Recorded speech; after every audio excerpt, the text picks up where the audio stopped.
Es un gusto saludar a todos y particularmente a don Isidro Enrique Rodríguez Amayo. Así está la cosa, ¿verdad? Sí, Correcto. a la, yo le digo la serpiente mayor porque vamos a tocar el tema ese, pero también vamos a tocar porque está recién salido del horno al momento de charlar con Quique, el tema del Comité Olímpico, ¿ah? Las dos partes, así un forcejeo y quién afloja. Bueno, pero apareció la CC, apareció el Comité Olímpico Internacional, etcétera. Aparentemente ya las cosas estarían reencauzándose o como dice el río, volviendo a su cauce. Pero el tema central, porque así lo habíamos pautado con Quique, es platiquemos de sus queridas serpientes. Según su análisis a esta altura, cuando ya matemáticamente están con la obligatoriedad de regresar a primera división de la que acaban de emerger para una segunda oportunidad, pues están de vuelta porque yo creo que las cosas no se hicieron como correspondía a la exigencia de una liga nacional desde el principio, pero la palabra autorizada viene de alguien que, como se dice, dejó el ombligo ahí en la ciudad de Las Gardenas, así que aquí qué gusto saludarlo. Igualmente, Gustavo, un saludo para usted, para José Pablo, para todos los amigos televidentes. Y tienes toda la razón. Administrativamente, pues aunque había muy buenas intenciones, creo que se equivocó el camino en la misma conformación. Esto que recientemente vivimos el pasado viernes en el Estadio Pensativo con el marcador de 4 goles por 0, simplemente fue la confirmación de lo que se hizo mal desde que el equipo ascendió a la máxima categoría. Y dentro de todo esto, hay cosas en la vida que dice que si a alguno le ocurre, bueno, ya me dejó una especie de alerta, cuando yo tengo una oportunidad no me va a ocurrir a mí. Pongo el ejemplo, no sé si lo podemos parangonar o equiparar de alguna manera con el primer ascenso de Mixco, que viene y estuve incluso en la reunión ahí con uno de sus patrocinadores que le regalaron un celular de alta gama de lo mejor a cada uno de los integrantes, incluyendo a un tercer arquero que el papá era uno de los financistas del equipo y ahí tenía que estar en la nómina, hablando de Nicolau, cuyo padre pues colaboró mucho con el equipo musqueño, pero mantuvieron el plantel de primera, Julio Gómez y su hijo, el director deportivo, y de vuelta a esa primera división, pero como decimos en términos populares, al chilazo. Y tuvo ese ejemplo Coatepeque y no vio cómo se podía capitalizar o entrarle de otra manera para no estar y sumarse, Quique, a la serie de aves de paso que se están dando muy, muy seguido. Si no, miremos lo de la Nueva Concepción, lo de Sololá, etcétera, que han estado, suben y bajan. Y Zacapa que va encaminadito.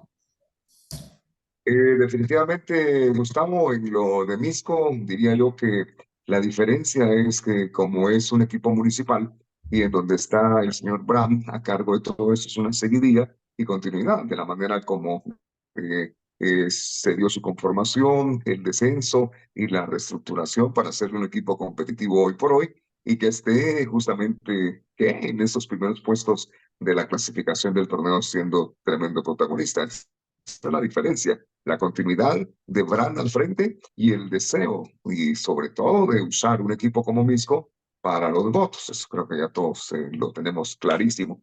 En el caso de Coatepeque y el resto de equipos que usted mencionaba y que han descendido, tienen algo diferente, porque digamos el Coatepeque que ascendió, ¿no?, en el 2013, tenía también una estructura muy definida con gente muy del pueblo. Este Coatepeque no tiene mayor relación con el pueblo en sí.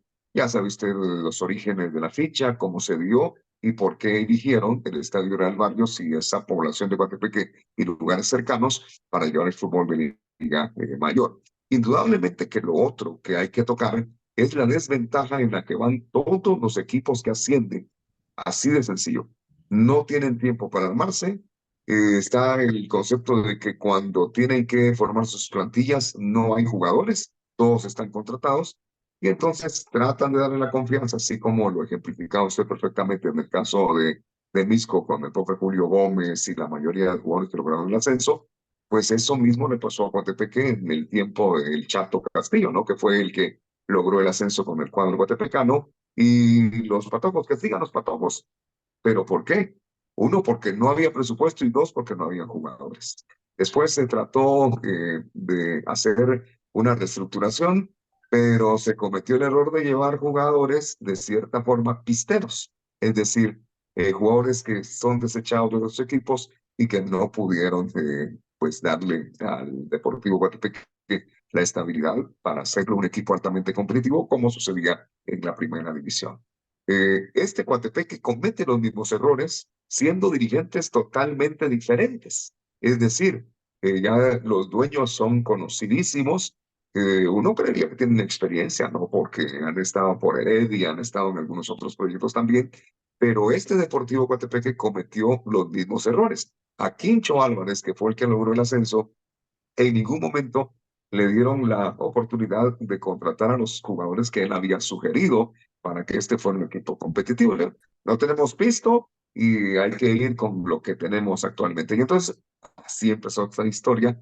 Después, ya en el camino, vinieron las malas decisiones. El directivo, por lo general, pues las decisiones las toma para tratar de mejorar, no por la preocupación, porque el negocio también se cae. Si tenés un equipo ganador, la gente va a estar ahí. En Coatepeque, lamentablemente, se ha dado esto, de que no es que se sienta el color por el equipo y va a ser la gran asistencia de público, no. Todo va adherido a los buenos resultados, por lo que la afición resulta, en ese término global, resultadista. Si se gana, domingo a domingo van a estar apoyando al equipo, pero como no, entonces también el equipo empezaba a tener sus problemas económicos.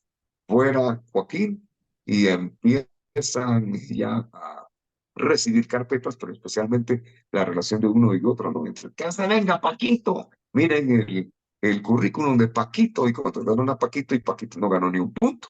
Y entonces, hasta que se deciden con un especialista en la primera división, Silvio Fernández, que había logrado el ascenso con el Chinabajul, pero en la Liga Nacional no le había ido bien. Lo de Silvio, pues es un buen técnico, la verdad que tiene experiencia, es uno de esos personajes que trabaja no 24 horas, sino todas las horas que sean necesarias para tratar de revertir historia, pero si no tenés material humano no conseguís. Y se vuelve a cometer el mismo error de contratar jugadores que quedaron fuera de equipos de la Liga Nacional, y en ningún momento se preguntó de dirigente a dirigente, bueno, ¿por qué dejas fuera a fulano de tal?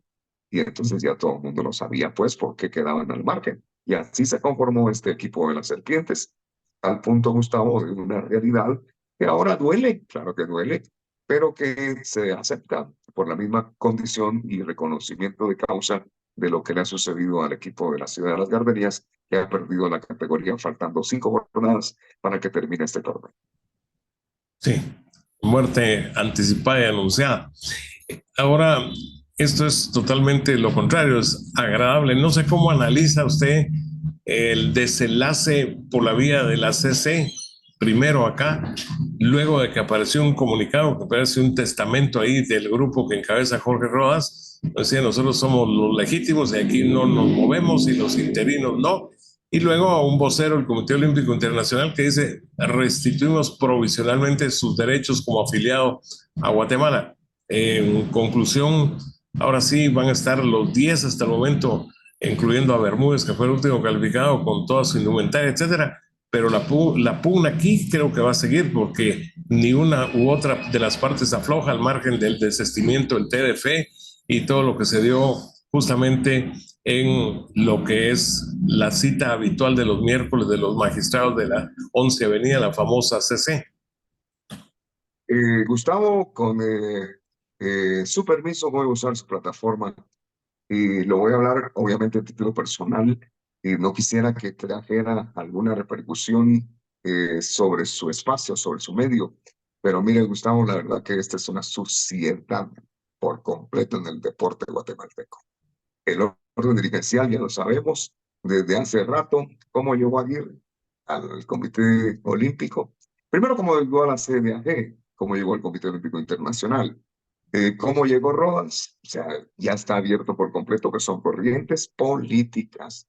El gobierno, específicamente por ese orden del Congreso a través de ciertos diputados, y asesores del gobierno quieren manejar por completo no quieren, sino que han manejado el presupuesto para el deporte en general. Y entonces, esto nos lleva a grandes disputas. Fíjese que yo ayer recordaba en Emisoras Unidas de Guatemala, de 1994, que yo vine aquí a la capital para trabajar en Corporación Deportiva, pues tuve el primer contacto con la corrupción realmente en el deporte. Y esa estaba enraizada y ejemplificada, pero a la perfección, por la Federación Nacional de Fútbol, que estaba al mando de Héctor Loaiza, con algunos asesores que eran periodistas también, que usted, imagino, recuerda. Y esos asesores, pues, se encontraron en el camino, porque yo estoy casi seguro que fue el fútbol el que mostró el camino a los dirigentes de cómo ganar las elecciones y perpetuarse en el poder. Y el fútbol lo logra. El fútbol compra voluntades, compra los votos, y por eso es que tenemos a país con otro periodo y los que él quiera. Entonces, una asamblea que recibe dinero.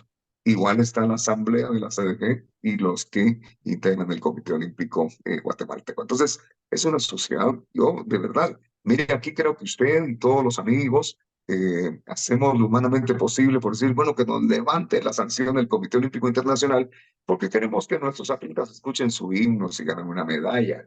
Queremos que lleven el azul y blanco, el uniforme, pero todo es negocio, Gustavo. ¿Dónde van a mandar a hacer los uniformes? Tantas otras cosas. Pero yo lo mencionaba también ayer, que yo estaba con el 99% de las personas que dicen queremos que los atletas hagan su himno si ganan una medalla. Hemos ganado una medalla en toda la historia de nuestras participaciones.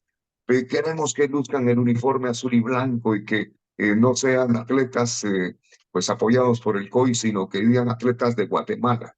Pero a cambio de, nos hemos dado cuenta que las mayores experiencias en Juegos Olímpicos se las llevan el montón de dirigentes que viajan a costillas de la clasificación de los atletas con mejores viáticos. Y de verdad, o sea, es una corrupción muy enraizada. Entonces, por eso yo mencionaba que a mí me hubiera gustado que se sostuviera esa suspensión y así solo iban los atletas y los entrenadores si era posible, pero no dirigentes. Ya ve usted la cantidad de dirigentes que se van, y entonces la delegación de Guatemala no va a ser de 10, de 11 ni de 12, sino probablemente de 60 o de 70. Es una corrupción por completo en el deporte en términos generales, que nadie la puede parar porque ni usted ni yo podemos votar. Son los asambleístas. Es ese grupito que ya sabemos cuánto cuesta su voto para que los dirigentes sigan en el poder. Entonces, A y B, corruptos no gustan. A y B, corruptos. Roa de la corriente de Yamatei y Aguirre de la corriente de un montón de expresidentes y gente que está todavía en el Congreso de la República. Así ha sido dicho, así se ha hecho, dice Quique Rodríguez y pone la firma. Bueno, en este caso yo uso una frase, usted creo que la conoce, guate es guate, en nuestro país es fantástico, pero con unos ejemplos, y lo peor es que la gran mayoría para mal, y este es un cáncer que yo llamo metastásico, porque ha abarcado todos los estratos. Usted mencionó el que creo que todavía está en el bote, porque fue un expresidente que fue condenado, etcétera, pero que hizo como muchos después el perfil bajo, que no se sabe si realmente ya cumplió condena, que me recuerdo que eran 13 años, etcétera. Pero incluso más recientemente usted dio la lista de, digamos, de colegas, que yo a algunos les digo asaltantes del micrófono, otros son por ahí, por esa ruta, que venden su opinión, que venden la pluma, porque hay dirigentes que se las compran y les encuentran el precio. Bueno, así que gustazo de saludarlo. Lamento lo de sus serpientes, porque ya de no una, sino dos veces. A ver qué hace don Israel Barrios ahora cuando le regresen el equipo. Así que gusto de saludarlo y que esté muy bien. Y lo hay que verlo para tener un mejor equipo. Así es de que, gracias, Gustavo. Mil bendiciones, que esté muy bien y saludos para todos en Contacto Deportivo.